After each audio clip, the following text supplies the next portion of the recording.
In my opinion, I hate when it's like really chilly and wet and windy. So if it's like 30 to 40 degrees and you've got that really cold rain that just kind of seeps in, just kind of chills you to the bone, that's my least favorite type of weather. But I really like that 50, 60, 70 degree range. Once it gets hotter than that, then it gets a little bit more uncomfortable. When they're watching that forecast, what particular elements should they be listening for?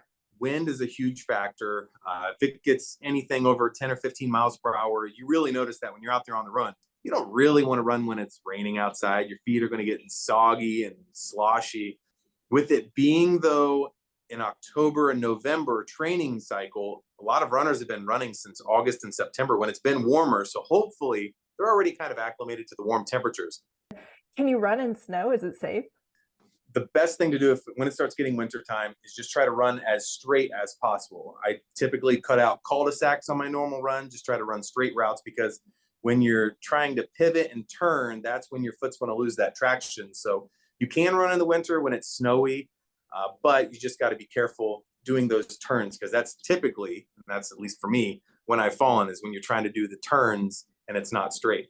Another thing I recommend is, if you can in the wintertime, run on trails instead of pavement, because then your foot's going to grab a little bit more into the dirt, the rocks, and the leaves underneath of the snow, rather than the flat pavement that could have just a sheet of ice underneath the snow. No, if they get a forecast where the weather's just going to be terrible, it's going to be pouring, it's going to be cold, or it's going to be really hot. How do you prepare for kind of that unexpected weather?